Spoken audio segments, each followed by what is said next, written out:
کہ دنیا تمہاری اس روایات کی پیاسی نظر آئے گی آپ کو.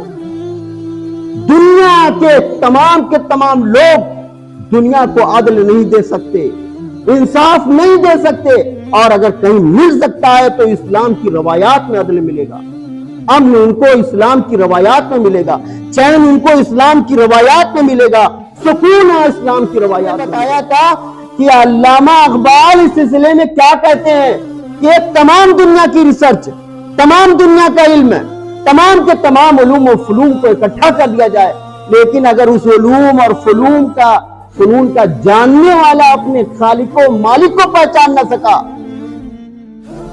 تو علامہ اقبال اسی کہتے ہیں ڈھونڈنے والا ستاروں کی گزرگاہوں کا اپنی افکار کی دنیا میں سفر یوم الدین.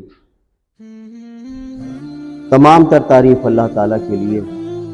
درود و سلام و محمد صلی اللہ علیہ وسلم پر.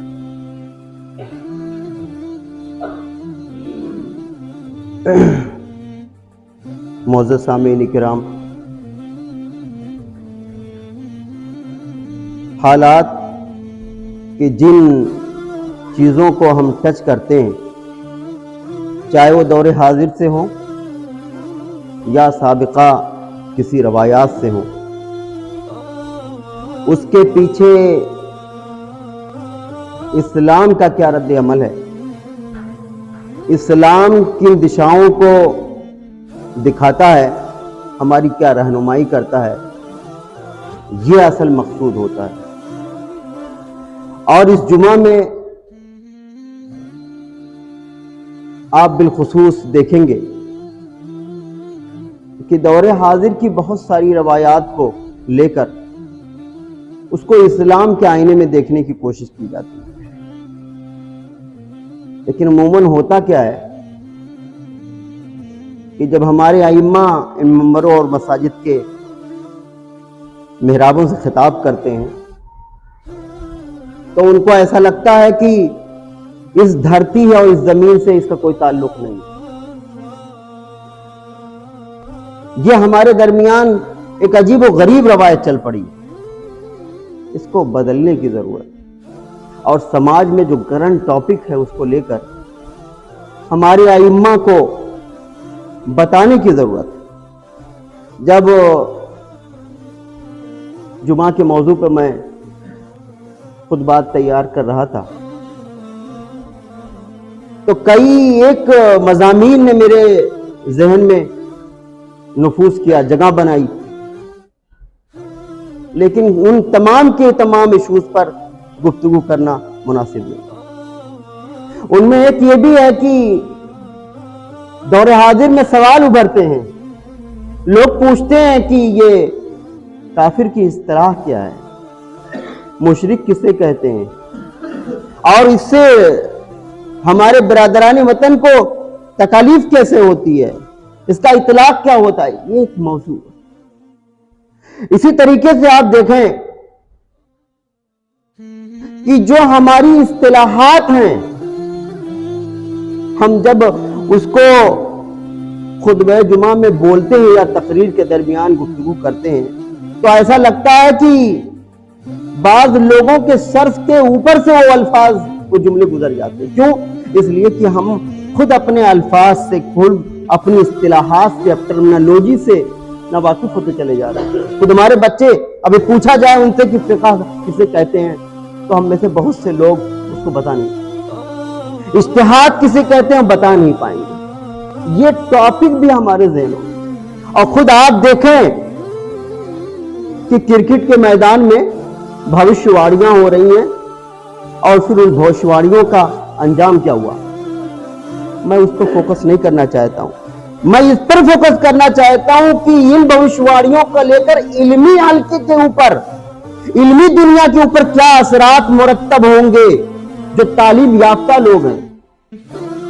اور آپ خود دیکھیں کہ دور حاضر میں جب آپ بہت زیادہ سماجی معاملات میں, سیاسی معاملات میں اتھل پتھل ہو رہا ہے تو ایک جسٹس کا رول کیا ہوتا ہے, اس کو لے کر اسلام کیا کہتا ہے, اسلام نے کن روایات کو چھوڑا ہے اور عدل کے معیار کو کہاں تک پہنچایا ہے. یہ ایک طویل موضوع ذہن میں آتا ہے. میں ہلکا سا جو اشارہ کرتا ہوں وہ صرف اس بات کی طرف اشارہ ہوتا ہے کہ آپ بھی اس کے اوپر سوچیں. ہر ٹاپک کو ہم یہاں گفتگو نہیں کر سکتے. آپ بھی اس کے اوپر سوچیں کہ اسلام کا معیار کیا ہے. آج میں نے خاص طریقے سے ان تمام موضوعات کو چھوڑ کر وہی اپنی پرانی جو گفتگو چل رہی تھی ریسرچ کی، علم کی، اس کے اوپر میں پھر گفتگو کروں. اور اسی کے لحاظ سے میں نے قرآن کی آیات بھی پیش کی ہے اور رسول اکرم صلی اللہ علیہ وسلم کی ایک حدیث بھی پیش کی ہے. اور اس قرآن کی آیت کا مطلب یہ ہے کہ جو علم والے ہیں، جو جاننے والے ہیں اور جو جانتے نہیں ہیں، دونوں یکساں نہیں ہو سکتے. معیار دیکھیے، علم کا معیار دیکھیے. اور جب اللہ کے رسول صلی اللہ علیہ وسلم کی الفاظ کے اوپر غور کریں گے، اللہم انی اسألک، یہ کس کے الفاظ ہیں؟ یہ رسول اللہ صلی اللہ علیہ وسلم کے الفاظ ہیں. اور ان کی زبان سے جو نکل کر ہمارے کانوں تک پہنچایا گیا ہے، ہماری نسلوں تک پہنچایا گیا ہے، عوام الناس تک پہنچایا گیا کہ علم نافع کی رسول اکرم صلی اللہ علیہ وسلم دعا مانگ رہے ہیں. اسی طریقے سے آپ دیکھیں گے اس کے اندر کی جو چیزیں بیان کی گئی اس کو انشاءاللہ میں بالترتیب بیان کروں گا. جب آپ ریسرچ کی گفتگو کر رہے ہوتے ہیں تو میں نے پچھلے خطبے میں ایک ریسرچ دنیا کا پیش کیا تھا.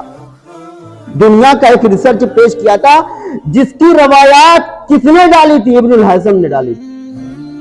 اور اس کے ذریعے سے انہوں نے ہبل نام کا ایک ٹیلیسکوپ ایجاد کیا تھا جسے 100 گنا انسانی آنکھوں سے زیادہ دیکھا جا سکتا ہے. لیکن ناسا نے ابھی اس دور میں، اس حال میں، اس سال کے اندر جیمز ٹیلیسکوپ کو ایجاد کیا ہے جس کی چمتا 10 لاکھ گنا انسانی آنکھوں سے 10 لاکھ گنا دیکھنے. اور اس کا خرچ دیکھیے، $10 بلین اس کے اوپر خرچ کیا گیا. اور یہ ریسرچ 30 سال کے اندر مکمل ہوئی ہے. 30 سال کے اندر مکمل ہوئی. ہمیں اور آپ کو اس سمت رہنمائی کی گئی تھی، یہ تھیوریاں ہم نے دی تھی، لیکن ہم آج اپنے الفاظ سے نابلد ہو گئے.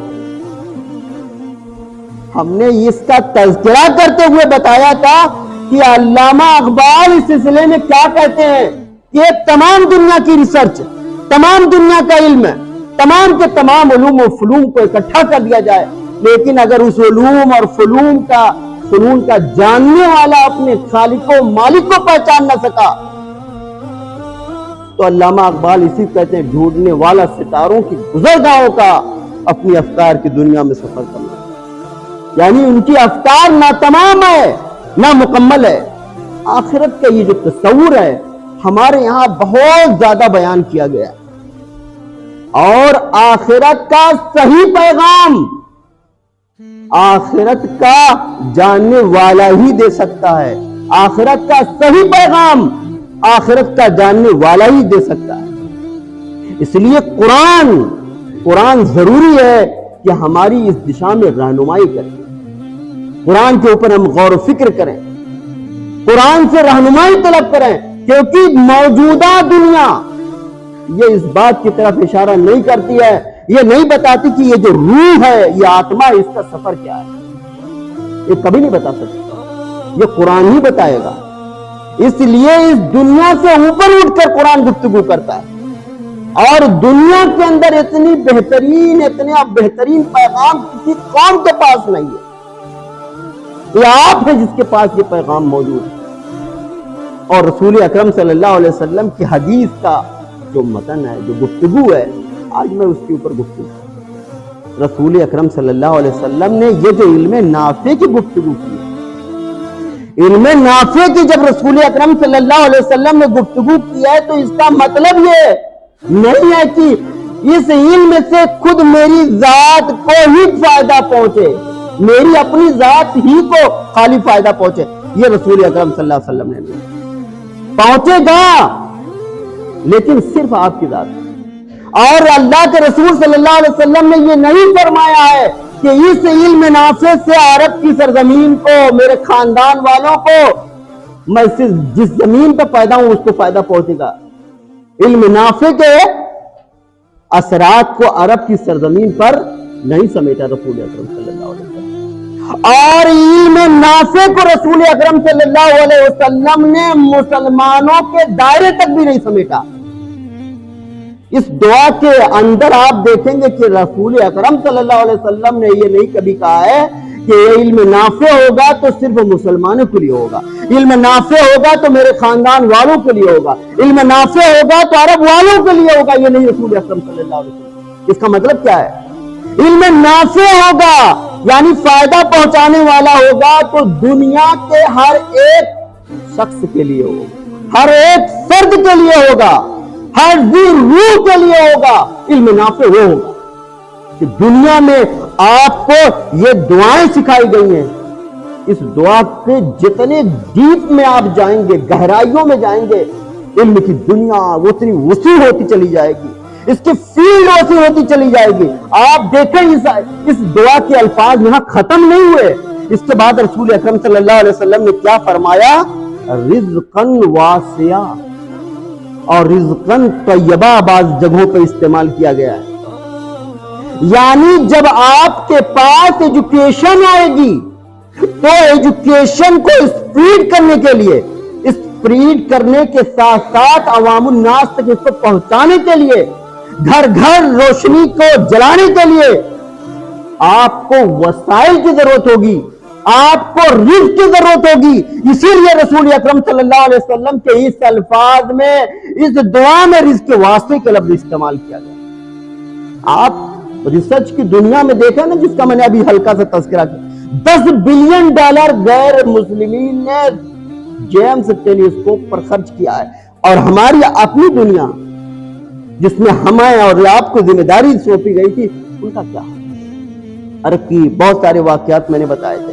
آپ دیکھیں کہ اس کا تعلق فیلڈ سے ہے، اور جب آپ فیلڈ میں اتاریں گے تو آپ کو وسائل کی ضرورت پڑے گی، اور وسائل بغیر منی کے، بغیر روپے پیسے کے حاصل نہیں ہونے۔ اور پھر رسول اکرم صلی اللہ علیہ وسلم نے ابھی اس کو ختم نہیں کیا، اس کو ختم کرنا کہاں پر کیا؟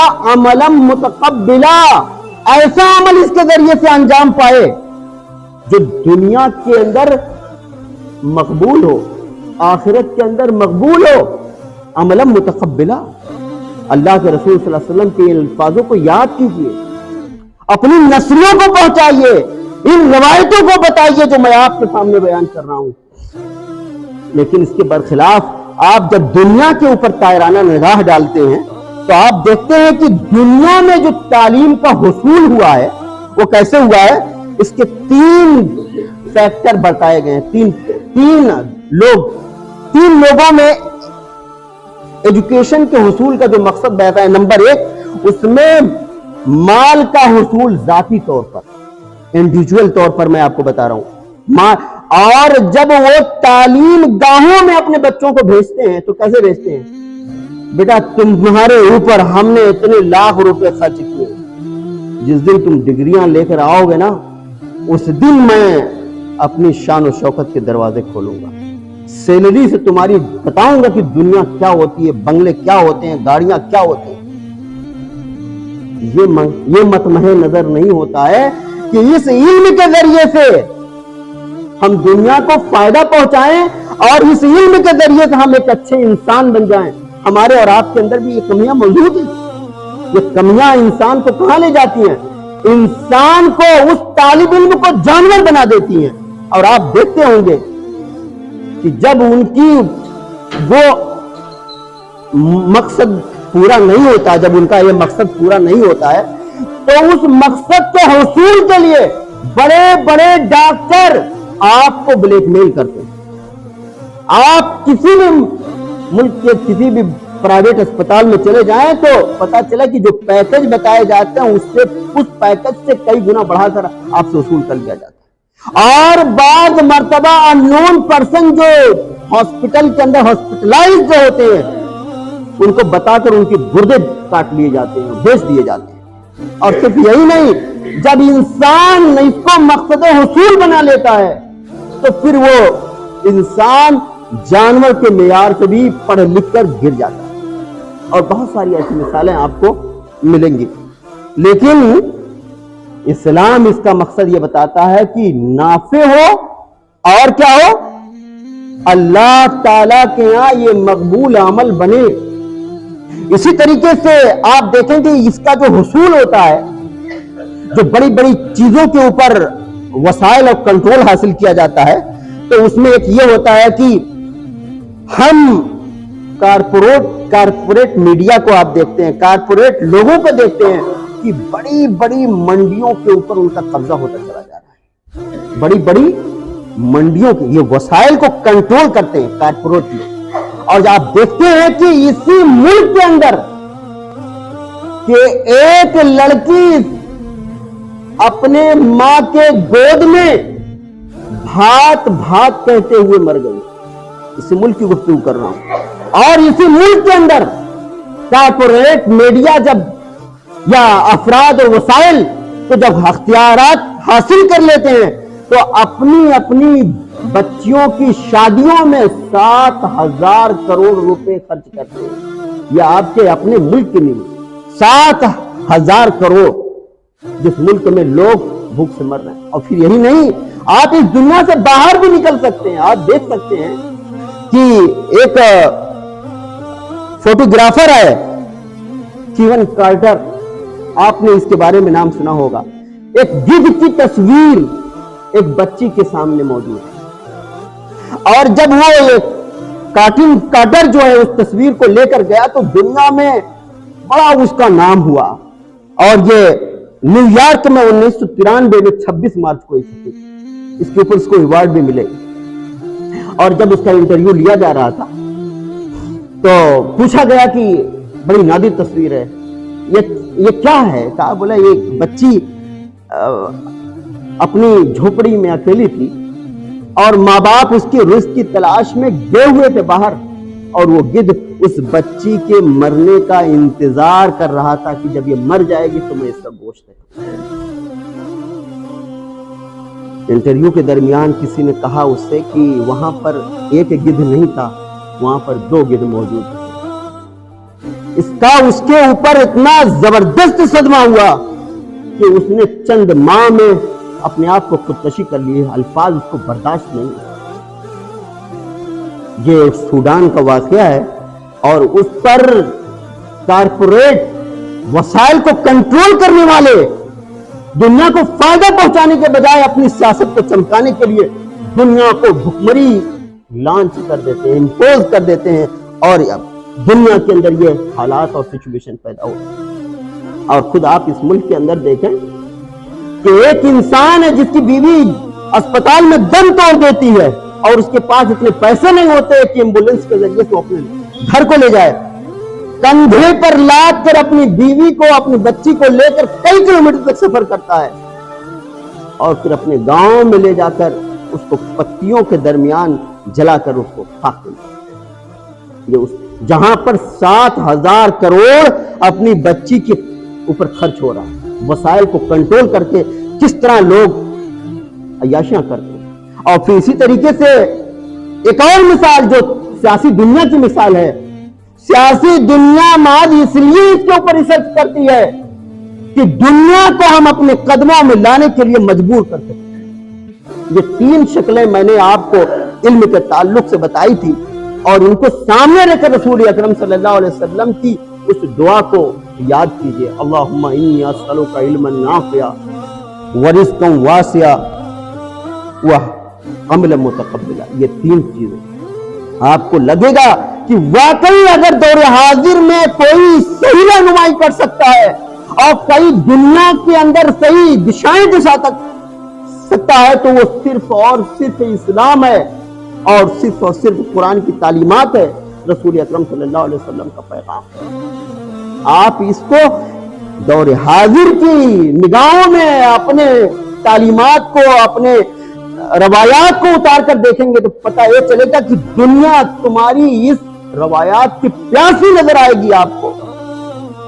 دنیا کے تمام لوگ دنیا کو عدل نہیں دے سکتے, انصاف نہیں دے سکتے, اور اگر کہیں مل سکتا ہے تو اسلام کی روایات میں عدل ملے گا, امن ان کو اسلام کی روایات میں ملے گا, چین ان کو اسلام کی روایات میں ملے گا, سکون اسلام کی روایات میں ملے گا.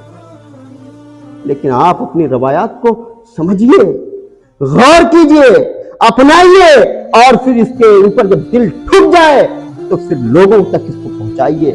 یہ اس کا پیغام ہے. اللہ تعالیٰ سے دعا ہے اللہ تعالیٰ ہمیں اور آپ کو اسلام کے نقطہ نظر سے اپنے تمام مسائل کو سمجھنے اور اس کو حل کرنے کی توفیق عطا فرمائے.